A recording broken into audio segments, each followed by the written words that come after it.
Sorry আপু, আপনাকে viral জুটিটা দেখাতে পারলাম না। আমি ভাবতেই পারিনি যে বাসাটা এরকম তালা মারা থাকবে। কোনো অসুবিধা নেই, এখন নেই, পরে তো আসবেই। আসবে তো অবশ্যই।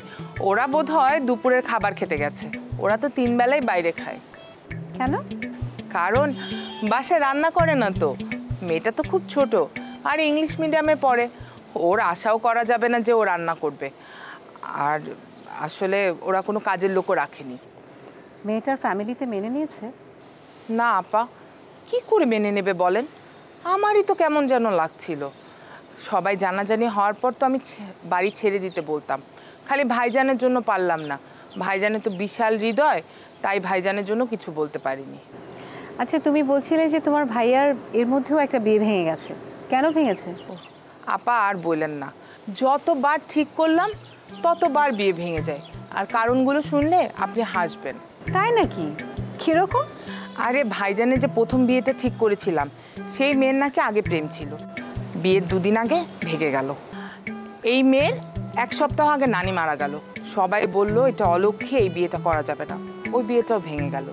তারপরে যে বিয়েটা, আরে লাবণ্য আপা কি বলবো বলেন, মেয়েটা নাকি স্বপ্নে দেখেছে ভাইজানকে বিয়ে করলে বিয়ের রাতে নাকি মারা যাবে। ব্যাস, বিয়েটা ভেঙে গেল। আর এই শেষটা, আমরা রেডি হয়ে রওনা দেব, ঠিক সেই সময় শুনি মেয়ে কার সাথে ভেঙে গেছে। ইন্টারেস্টিং।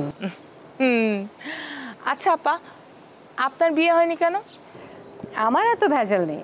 স্কলারশিপ নিয়ে বিদেশে পড়তে গেলাম, তারপর বাবা মা মারা গেলেন, ভাই বোনরা যে যার মতো। আমার আর দেশে ফেরা হয়নি, বিয়েও করা হয়নি। ও আচ্ছা।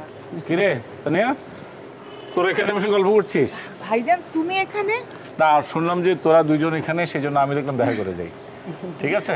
হ্যাঁ, তোমরা গল্প করো, আমি যাই। আরে তুই থাক, অসুবিধা কি? তুমি থাকো না। আরে না আপা, বাসা একদম খালি, আমি যাই। যা যা।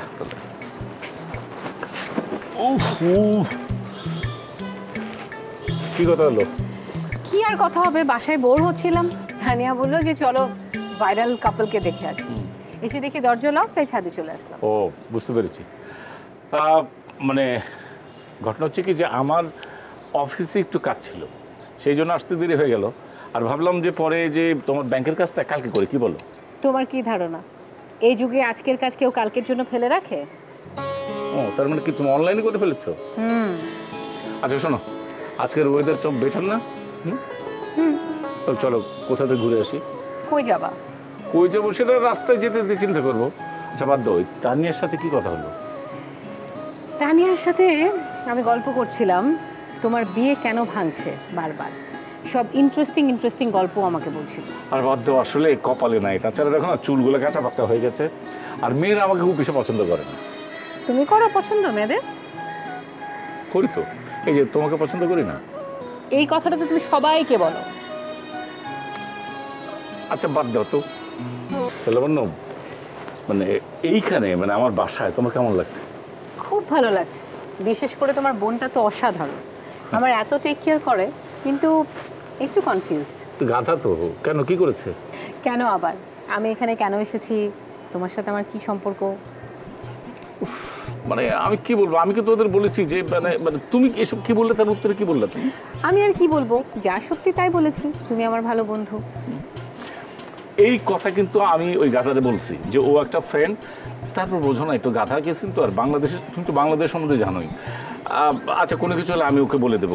এইসব কারণেই কিন্তু আমি হোটেলে উঠতে চেয়েছিলাম। তুমি বললে যে কয়দিনের জন্য হোটেলে ওঠার দরকার নেই। তুমি কি পাগল হলা? হোটেলে উঠবা কেন? তুমি একটা মেয়ে মানুষ, আমি জানি যে কোনো অসুবিধা নেই। তারপরে তুমি একটা হোটেলে থাকবা বাংলাদেশে, আমার নিজেরই তো খুবই অস্বস্তি, মানে মানে ভালো লাগতো না। আচ্ছা এখানে এমনি কোনো অসুবিধা হচ্ছে না তো তোমার? না না, তা হচ্ছে না, একদমই না। ওকে ঠিক আছে। শোনো, আমার ফ্যামিলিকে মানে দুলা হয়ে আসছে না, কোনো কাজ করে না তো, মাথা আমাদের গুজগুজ গুজগুজ। আর আশেপাশের লোকজন সব কিছু মিলে ওদের বলে দেবো। প্লিজ তুমি কিছু মনে করো প্লিজ। হ্যাঁ ওকে।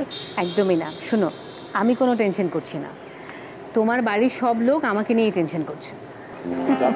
কি করবো? ভাইয়া, আজ আপনাদের জন্য কফি নিয়ে আসছি। ভালো করছিস। কফি নিয়ে। আচ্ছা এই চিনি দিছিস? ভাইয়া, চিনি দেওয়া হয় নাই, ভুল করে ফেলেছি তো। না না না, ভালো করছিস, আমরা তো চিনি খাই না। যা, থ্যাংক ইউ বলিস। যা। আচ্ছা আচ্ছা, ঠিক আছে। ওকে হ্যাঁ, দেখলে তো।